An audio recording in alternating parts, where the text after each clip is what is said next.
Hi friends, మీరు degree పూర్తి చేసి గవర్నమెంట్ జాబ్ కోసం ఎదురు చూస్తున్నారా? అయితే ఈ జాబ్ మీకోసమే. సెంట్రల్ గవర్నమెంట్ నుంచి ఇప్పుడే ఒక జాబ్ నోటిఫికేషన్ రిలీజ్ అయ్యింది. దీంట్లో మనం selection process, application process, exam pattern, centre of examination, age limit, full details ఈ వీడియోలో క్లియర్గా స్టెప్ బై స్టెప్ తెలుసుకుందాం. మరి ఇంకెందుకు ఆలస్యం, let's start A video.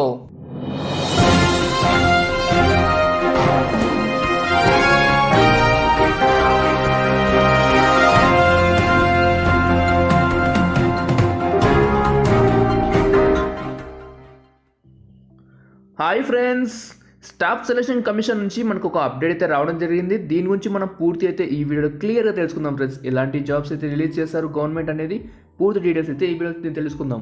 29th December 2020 అంటే ఈరోజు మార్నింగ్ అయితే ఈ అప్డేట్ అయితే రావడం జరిగింది.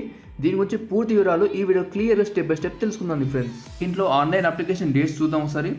29th December అయితే ఆన్లైన్ అప్లికేషన్ స్టార్ట్ అవుతుంది. అంటే ఈ రోజు నుంచి అయితే ఆన్లైన్ అప్లికేషన్ స్టార్ట్ అయిపోతుంది. Next last date online application చూసినట్టయితే 31st January, అంటే ఆల్మోస్ట్ 1 month అయితే మనకి టైం అయితే ఇవ్వడం జరిగింది. Last date of online making fees payment వచ్చేసి మీరు ఆన్లైన్లో ఫీజ్ పే చేయాలనుకుంటే మీరు ఆన్లైన్లో అప్లై చేసినాక మీకు అయితే ఫీజ్ పేమెంట్ అనేది ఉంటుంది. ఆ ఫీజ్ పేమెంట్ వచ్చేసి మీరు February 2nd వరకు అయితే ఫీజ్ పే చేసుకోవచ్చు. లేదా ఆఫ్లైన్లో చేసుకోవాలనుకుంటే మాత్రం మీకు February 4th వరకు అయితే టైం అయితే ఇవ్వడం జరిగింది. మీరు బ్యాంకు ద్వారా ఆఫ్లైన్లో కూడా పేమెంట్ చేసుకోవచ్చు. బ్యాంకు ద్వారా టైం వచ్చేసి February 6th వరకు అయితే టైం అయితే ఇవ్వడం జరిగింది. దీంట్లో మనం ఎగ్జామ్ వారంగా చూసినట్టయితే మనకు Tier 1, Tier 2, Tier 3, Tier 4 ఇట్లా 4 ఫేజ్లో మనకు ఎగ్జామ్ అయితే కండక్ట్ చేశారు.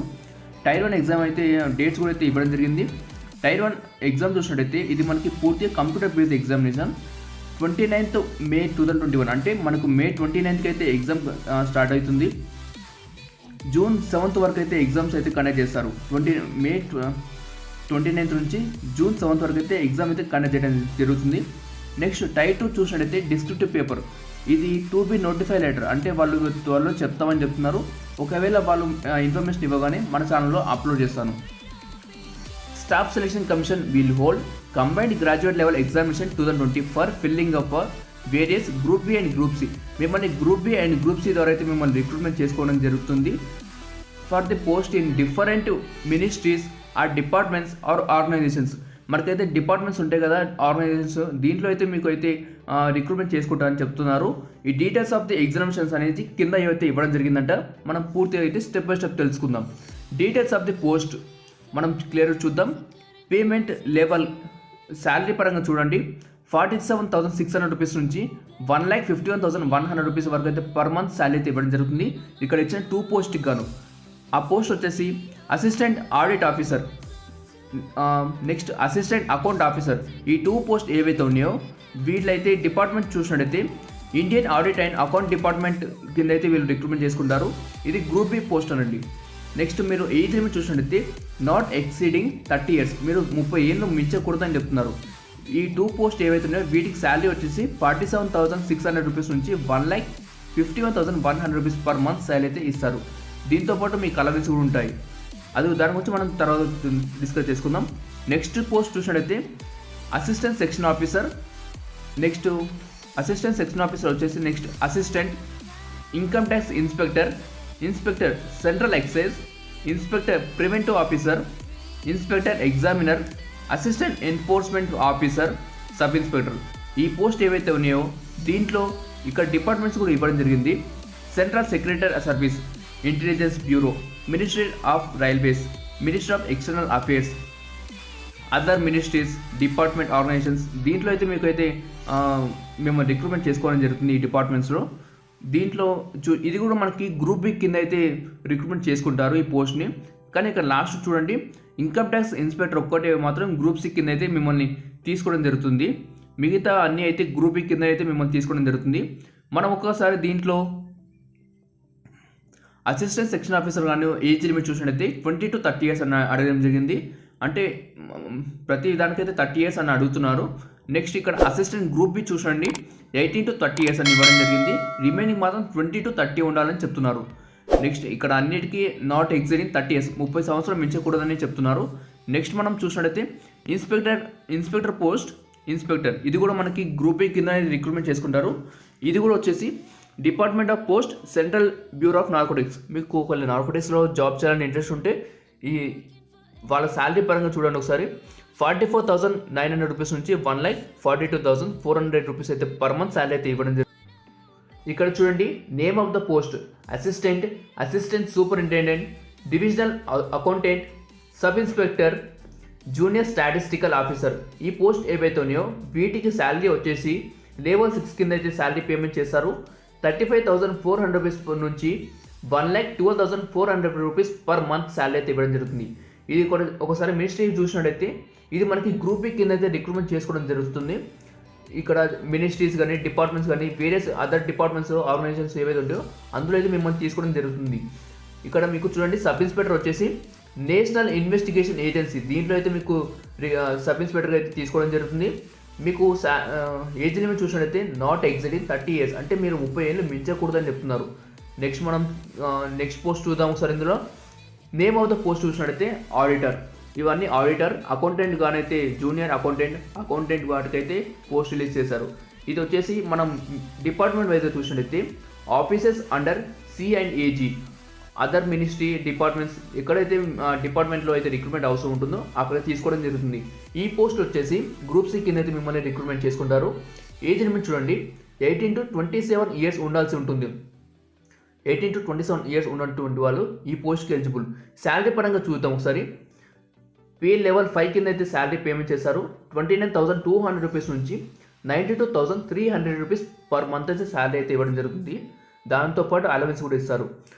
నెక్స్ట్ పోస్ట్ చూసినట్టయితే senior secretary assistant are UDC upper division clerk, tax assistant, sub inspector అయితే దీంట్లో అయితే ఇవ్వడం జరిగింది.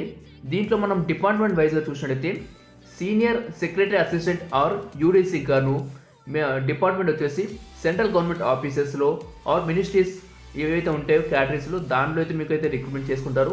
ఇది పూర్తి మనకి గ్రూప్ సి కింద అయితే రిక్రూట్మెంట్ చేసుకోవడం జరుగుతుంది. ట్యాక్స్ అసిస్టెంట్ వచ్చేసి CBDT ఆర్ CBICలో అయితే మిమ్మల్ని రిక్రూట్మెంట్ చేసుకుంటారు. సబ్ ఇన్స్పెక్టర్ చూడండి, సెంట్రల్ బ్యూరో ఆఫ్ నార్కోటిక్స్లో అయితే మిమ్మల్ని రిక్రూట్మెంట్ చేసుకోవడం జరుగుతుంది.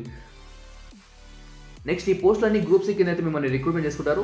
ఏజ్ లిమిట్ వచ్చేసి 18 to 27 years ఉండాల్సి ఉంటుంది. మనం శాలరీ పరంగా చూసినట్టయితే ఈ పోస్ట్కి పేమెంట్ లెవెల్ 4 కింద అయితే శాలరీ పేమెంట్ చేస్తారు. 25,500 రూపీస్ నుంచి 81,100 రూపీస్ పర్ మంత్ అయితే శాలరీ అయితే ఇవ్వడం జరుగుతుంది. నెక్స్ట్ మనం ఇక్కడ నేచర్ ఆఫ్ ఫిజికల్ డిజబిలిటీ అని ఇక్కడ అన్ని పోస్టులు అయితే ఇవ్వడం జరిగింది కదా. ఇక్కడ OA, OL, BL అసలు ఇవన్నీ ఏంటనేది ఇక్కడ కింద మనకైతే డీటెయిల్ అయితే ఇచ్చారు. మీకు ఒకవేళ కావాలనుకుంటే ఇక్కడ మనం డీటెయిల్ క్లియర్ అయితే తెలుసుకోవచ్చు. ఇక్కడ చూడండి, B అన్న LV అన్న బ్లైండ్నెస్ అండ్ లో విజన్ అని ఇక్కడ మీకు ఫిజికల్ రిక్వైర్మెంట్స్ అనేది మీకు ఒకవేళ అవసరం ఉంటే ఇక్కడ చెక్ చేసుకోండి. ఈ వీడియో కింద నేను డిస్క్రిప్షన్ అయితే లింక్ అయితే ఇచ్చాను. మీరు డైరెక్ట్ అకౌంట్ నుంచి వెళ్ళి డౌన్లోడ్ చేసుకోవచ్చు ఈ నోటిఫికేషన్ అనేది. నెక్స్ట్ మనం వేకెన్సీస్ అండ్ రిజర్వేషన్ గురించి తెలుసుకుందాం. ఇప్పుడు tentative vacancies for the examinations are 6,506 అయితే పోస్ట్ రిలీజ్ చేయడం జరిగింది. దాంట్లో గ్రూప్ బి గెస్టెడ్ గాను 250 వేకెన్సీ రిలీజ్ చేశారు. గ్రూప్ బి నాన్ గెస్టెడ్ గాను 3,513 పోస్టులు రిలీజ్ చేశారు. గ్రూప్ సి గాను 2,743 పోస్టులు రిలీజ్ చేయడం జరిగింది. దీంట్లో పూర్తిగా అయితే వేకెన్సీ చూసినట్లయితే 6,506 పోస్టులు రిలీజ్ చేయడం జరిగింది. Reservation for the SC, ST, OBC, EWS, ex servicemen and PW candidates వరకైతే గవర్నమెంట్ ఆర్డర్స్ ప్రకారం అయితే మనకైతే రిజర్వేషన్ అయితే ఉండడం జరుగుతుంది. ఫ్రెండ్స్, ఇప్పుడు మనం ఎడ్యుకేషన్ క్వాలిఫికేషన్ గురించి తెలుసుకుందాం. Assistant audit officer or assistant account officer మీకైతే స్క్రీన్ మీద కనిపిస్తుంది కదా. ఈ పోస్ట్కి గాను మీరు కేవలం బ్యాచిలర్ డిగ్రీ క్వాలిఫై అయితే సరిపోతుంది. మీరు ఏ డిపార్ట్మెంట్లో అయినా సరే, అంటే BPharmacy, BTech, BSc మీరు ఎక్కడైనా సరే కానీ మీరు డిగ్రీ క్వాలిఫై అయితే సరిపోతుందని చెప్తున్నారు. డిజైరబుల్ క్వాలిఫికేషన్ చూసినట్టయితే, డిజైరబుల్ అంటే ఒకవేళ మీకు ఉంటే ప్లస్ పాయింట్, లేకపోయినా ప్రాబ్లం లేదు. డిజైరబుల్ క్వాలిఫికేషన్ చూసినట్టయితే chartered accountant or cost and management accountant or company secretary or master in commerce or master in business studies or master in business administrator, finance or economics. దీంట్లో మీకు ఒకవేళ qualification కనుక ఉన్నట్టయితే మీరు ఈ పోస్ట్కి అప్లై చేసుకోని చెప్తున్నారు. ఈ పోస్ట్ వచ్చేసి assistant audit officer or assistant account officer వారికి మాత్రమే. నెక్స్ట్ పోస్ట్ చూసినట్టయితే జూనియర్ స్టాటిస్టికల్ ఆఫీసర్. మీరు బ్యాచిలర్ డిగ్రీ క్వాలిఫై అవ్వాల్సి ఉంటుంది. దాంతోపాటు మీరు MPCలో అట్లీస్ట్ 60% మార్క్స్తో మీరు పాస్ అవ్వాల్సి ఉంటుంది. అంటే మీరు బ్యాచిలర్ డిగ్రీతో పాటు ఎంపీసీలో 60% మార్క్స్తో క్వాలిఫై అయితే జూనియర్ స్టాటిస్టికల్ ఆఫీసర్కి ఎలిజిబుల్. ఒకవేళ ఎంపీసీ 60% లేకపోయి ఉంటే బ్యాచిలర్ డిగ్రీలో మీరు ఒకవేళ స్టాటిస్టిక్స్ చేసినా సరిపోతుంది. మీరు ఇక్కడ పర్సంటేజ్ అయితే అడగలేదు, మీరు కేవలం బ్యాచిలర్ డిగ్రీలో స్టాటిస్టిక్స్ చేసినా సరిపోతుంది. ఒకవేళ స్టాటిస్టిక్స్ చేయనటువంటి వాళ్ళు అయితే ఎంపీసీలో 60% మార్క్స్ అయితే ఉండాల్సి ఉంటుంది. నెక్స్ట్ అన్ని పోస్టులకి కేవలం వీటికి మాత్రమే ఇలా అడిగారు. మిగతా అన్ని పోస్టులు ఏవైతే ఉంటాయో ఆ పోస్టులు అన్నిటికీ మీరు కేవలం బ్యాచిలర్ డిగ్రీ క్వాలిఫై అయితే సరిపోతుంది. జస్ట్ డిగ్రీ పాస్ అయితే సరిపోతుంది, మీకు ఎలాంటి ఎక్స్పీరియన్స్ అనేది అవసరం లేదు. Next candidates appearing in the final year of their graduate can also apply. ఎవరైతే మీరు ఇప్పుడు ఫైనల్ ఇయర్లో ఉన్నారో అంటే 2021లో మీకు ఇప్పుడు డిగ్రీ అయిపోతుందో వాళ్ళు కూడా ఈ పోస్ట్ అప్లై చేసుకోవచ్చు అని చెప్తున్నారు. However, they must possess essential qualification on or before January 1st, 2021 అయితే ఇవ్వడం జరిగింది. నెక్స్ట్ మనం ఇందులో ఆన్లైన్లో ఎలా అప్లై చేసుకోవాలో హౌ టు అప్లై ప్రాసెస్ ద్వారా మనం క్లియర్గా తెలుసుకుందాం. ఇక్కడ మీకైతే ఏదైతే కనిపిస్తుందో వెబ్సైట్ ssc.nic.in అనేది వెబ్సైట్ లింక్ క్లిక్ చేసి అక్కడ మీరు అది ఓపెన్ చేయండి, మీకైతే ఓపెన్ అవుతుంది. అందులో మీరు 1 టైం రిజిస్ట్రేషన్ అనేది చేసుకోవాలి. మీకు యూజర్ నేమ్ పాస్వర్డ్ అయితే సెట్ చేసుకోవాల్సి ఉంటుంది. ఆ యూజర్ నేమ్ పాస్వర్డ్ ద్వారా మీరు లాగిన్ అవ్వాల్సి ఉంటుంది. మీరు లాగిన్ అయిన తర్వాత మీ పర్సనల్ డీటెయిల్స్ ఏవైతే ఉంటాయో అవన్నీ ఫిల్ చేయాల్సి ఉంటుంది. దాంతోపాటు మీ ఫోటో, మీ సిగ్నేచర్ ఏవైతే ఉంటాయో అది వచ్చేసి జేపీఈజే ఫార్మాట్లో అయితే మీరు అప్లోడ్ చేయాల్సి ఉంటుంది. 20 KB to 50 KBలోనే ఉండాల్సి ఉంటుంది. దాంతో మీరు అయితే అప్లోడ్ చేయాల్సి ఉంటుంది. పర్సనల్ డీటెయిల్స్ అన్నీ ఫిల్ చేయండి. ఫిల్ చేసి మీ ఇక్కడ సబ్మిట్ బటన్ క్లిక్ చేసి మీ ప్రాసెస్ అనేది సబ్మిట్ అయిపోతుంది. ఆన్లైన్ అప్లికేషన్ ఫీజు చూడండి, ఇక్కడ ఫీజ్ పేయబుల్ 100 రూపీస్ పేమెంట్ చేయాల్సి ఉంటుంది. అందరూ ఎవరైతే ఉంటారో మేల్ క్యాండిడేట్స్, జనరల్, ఓబీసీ వీళ్ళు ఎవరైతే ఉంటారో వాళ్ళందరూ అయితే 100 రూపీస్ పేమెంట్ చేయాల్సి ఉంటుంది. ఉమెన్ క్యాండిడేట్స్ వచ్చేసి మీరు ఎస్సీ కానీ, ఎస్టీ కానీ, పీడబ్ల్యూ కానీ, ఎక్సర్విస్మెంట్ కానీ ఎవరైతే ఉంటారో అన్ని క్యాస్ట్లో ఉన్న ఉమెన్స్ క్యాండిడేట్స్ ఎవరైతే ఉంటారో వాళ్ళకి ఎలాంటి ఫీజు పే చేయాల్సిన అవసరం లేదు. ఇప్పుడు ఎస్సీ, ఎస్టీ, పీడబ్ల్యూడి, ఎక్సర్విస్మెంట్ ఉన్న మేల్ అండ్ ఫీమేల్ వాళ్ళకు కూడా పేమెంట్ చేయాల్సిన అవసరం లేదు. రిమైనింగ్ క్యాండిడేట్స్ ఎవరైతే ఉంటారో వాళ్ళైతే 100 రూపీస్ పేమెంట్ చేయాల్సి ఉంటుంది. అది కూడా మీరు భీమ్ యూపీఐ ద్వారా, నెట్ బ్యాంకింగ్ ద్వారా, visa, master card, maestro, RuPay, credit are debit card ద్వారా అయితే మీరైతే ఇది అనేది మీరు ఆన్లైన్లో ఫీజు పే చేయాల్సి ఉంటుంది. ఒకవేళ చలాన్ ద్వారా పే చేయాలనుకుంటే ఎస్బీఐ ద్వారా కూడా చలాన్ ద్వారా అయితే చేసుకోవచ్చు అని చెప్తున్నారు. నెక్స్ట్ ఆన్లైన్ ఫీజ్ పేమెంట్ పై క్యాండిడేట్స్ వచ్చేసి మీరు ఆన్లైన్లో ఫీజ్ పేమెంట్ చేయాల్సినటువంటి వాళ్ళు February 2 వరకు అయితే టైం అయితే ఇవ్వడం జరిగింది. అదే మీరు ఒకవేళ ఎస్బీఐ చలాన్ ద్వారా అయితే చేయాలనుకుంటే మాత్రం February 6 వరకు అయితే టైం అయితే ఇవ్వడం జరిగింది. ఇప్పుడు సెంటర్ ఆఫ్ ఎగ్జామినేషన్ చూసినట్టయితే మనది సౌత్ సెంట్రల్ రైల్వే కిందకి వస్తుంది, కానీ సదరన్ రీజన్ కిందకి వస్తుంది. మనం దాని గురించి తెలుసుకుందాం. సదరన్ రీజన్ వచ్చేసి దీంట్లో ఆంధ్రప్రదేశ్, పుడుచేరి, తమిళనాడు అండ్ తెలంగాణ. మనకైతే మనం ఆంధ్రప్రదేశ్ కింద చూసినట్టయితే చీరాల, గుంటూరు, కాకినాడ, కర్నూలు, నెల్లూరు, రాజమండ్రి, తిరుపతి, విజయనగరం, విజయవాడ, వైజాగ్. దీంట్లో అయితే మీకు ఏపీ వాళ్ళైతే మీకు నియరెస్ట్ ఎక్కడ ఉంటుందో అక్కడైతే మీరు అప్లై చేసుకోండి, ఎగ్జామ్ సెంటర్స్ అనేది పెట్టుకోండి.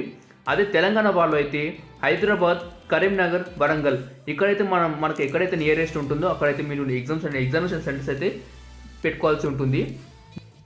నెక్స్ట్ స్కీమ్ ఆఫ్ ఎగ్జామినేషన్ అంటే మీకు ఎగ్జామ్ ఎలా కండక్ట్ చేస్తారో దీని గురించి తెలుసుకుందాం. మనం ఫస్ట్గా తెలుసుకున్నాం కదా టైర్ 1, టైర్ 2, టైర్ 3, టైర్ 4 అని.